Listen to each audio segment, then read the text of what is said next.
Assalamualaikum warahmatullahi wabarakatuh. Perkenalkan, nama saya Wendy Kasya Sukmasmoro. Saya dari Prodi Sistem Informasi.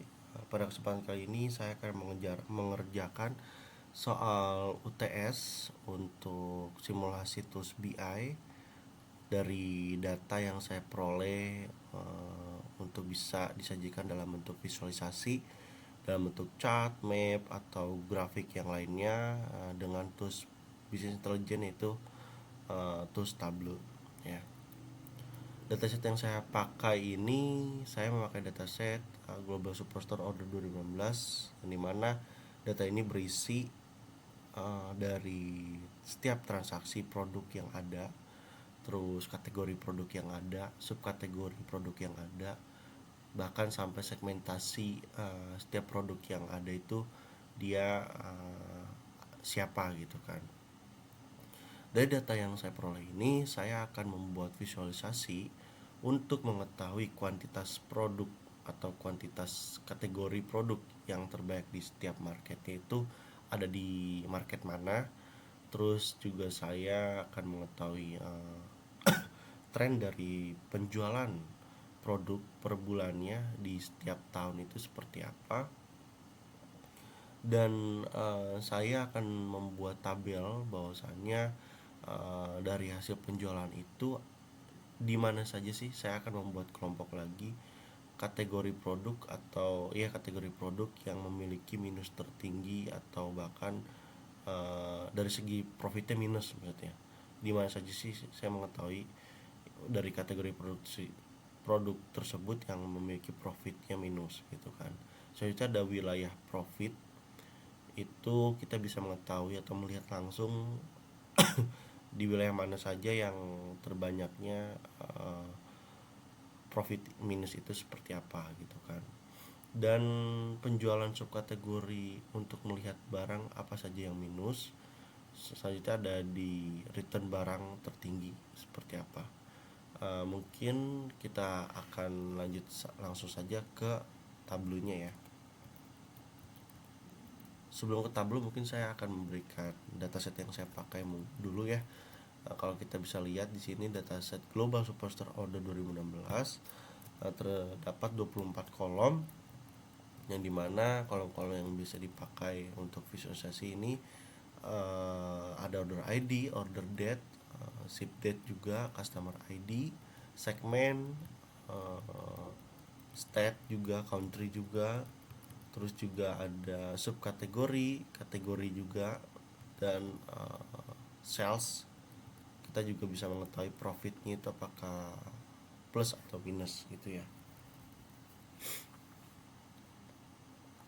Oke, subkategori ini bisa dikatakan barangnya lah ya. Oke,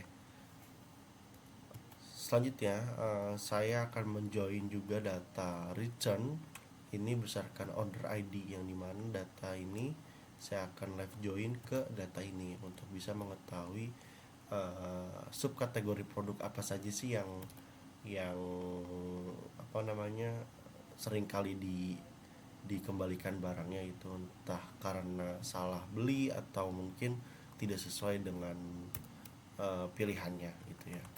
Oke, kita langsung saja ke tabelnya. Saya sudah menjoin dari dua dataset yang saya peroleh ini menjadi left join berdasarkan order ID, yang dimana dapat menghasilkan return dari setiap subkategori, atau mungkin kita buat kategori saja di sini ya biar lebih sedikit pengelompokannya. Kalau kita bisa lihat di sini office supply, kalau kita urutkan dulu sini, office supply memiliki return produk tertinggi di antara kategori yang lainnya. Mungkin ini bisa disebabkan beberapa barang di kategori office supply ini tidak sesuai dengan gambar atau tidak sesuai dengan kebutuhan konsumennya seperti apa. Oke, di visualisasi selanjutnya saya akan memberitahu visualisasi selanjutnya, itu terdapat kategori produk berdasarkan market. Dari visualisasi ini kita dapat melihat bahwasannya market di Afrika ini, kategori di setiap kategorinya itu lebih kecil dibandingkan market yang lainnya. Saya menghitung berdasarkan kuantitasnya ya. Kuantitasnya artinya kuantitas penjualan produk di setiap market itu seperti apa gitu kan.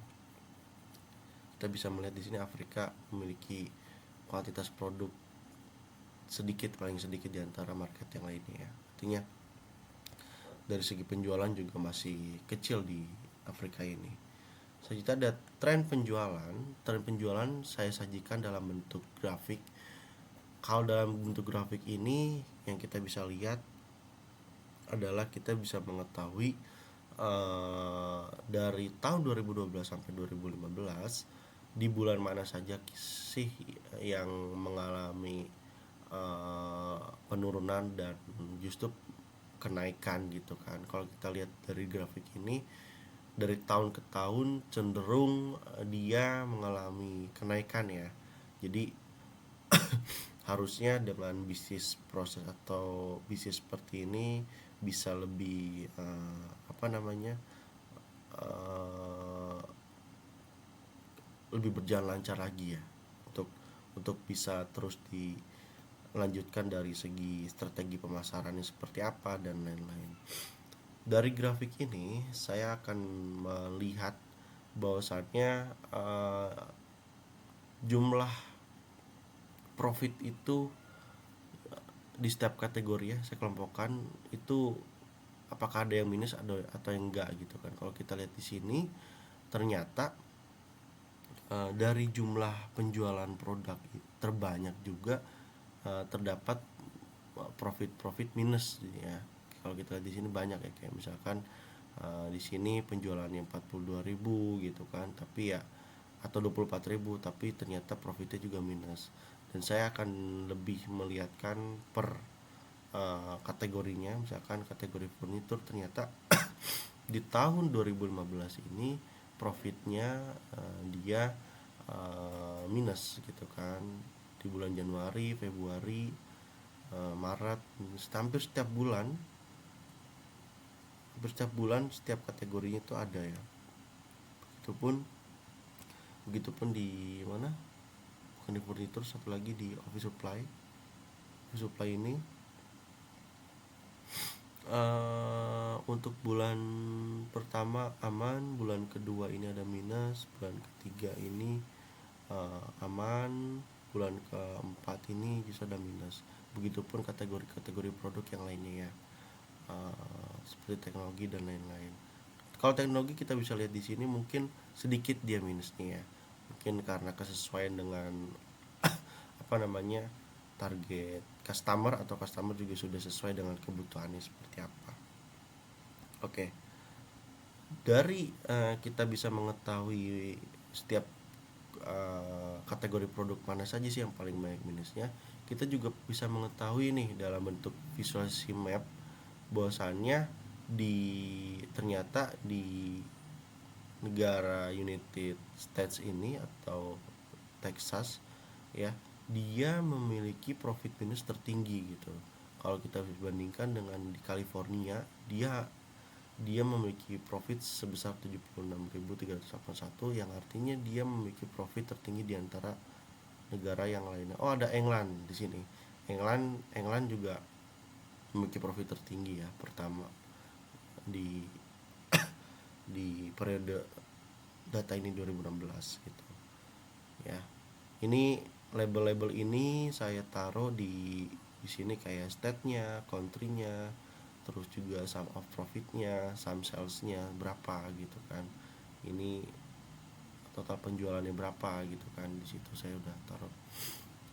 Warna yang oranye ini dia menunjukkan warna yang profitnya itu minus, dan semakin biru artinya semakin jauh dari kata minus untuk profit dari setiap produk yang ada di negara-negara tersebut. Selanjutnya, ternyata kalau kita bisa breakdown lagi sampai ke subkategorinya, di kategori furniture ini, di barang di subkategori table itu paling banyak minus profitnya gitu. Jadi kita bisa lihat langsung gitu dari tahun 2012 sampai 2015 itu di subkategori tables ini dia paling banyak minus profitnya. Oke, selanjutnya kita akan dapat mengetahui customer breakdown ini. Mungkin ini bisa dikatakan bahwasannya kalau di sini teknologi ya, kita bisa lihat apa namanya, legend-legend atau icon-icon ini berdasarkan legend ini kayak furniture dan lain-lain.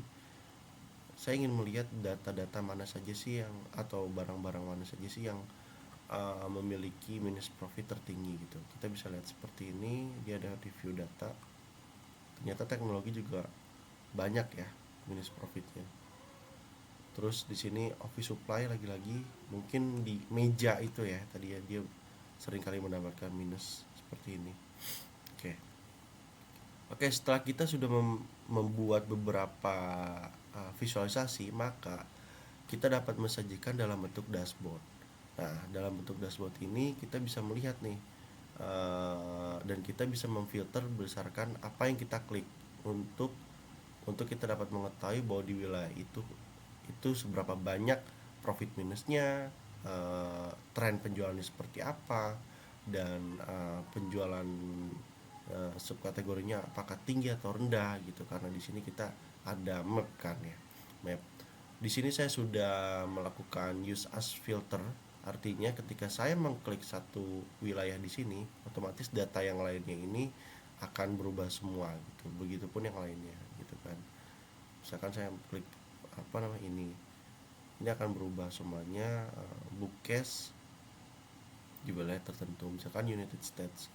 Grafik-grafik ini menunjukkan informasi untuk di wilayah United States ke California ini gitu. Paling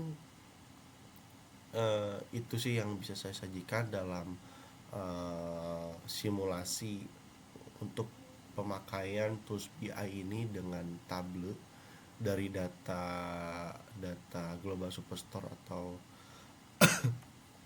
kita bisa sebut data transaksi atau data e-commerce ya, seperti itu adanya.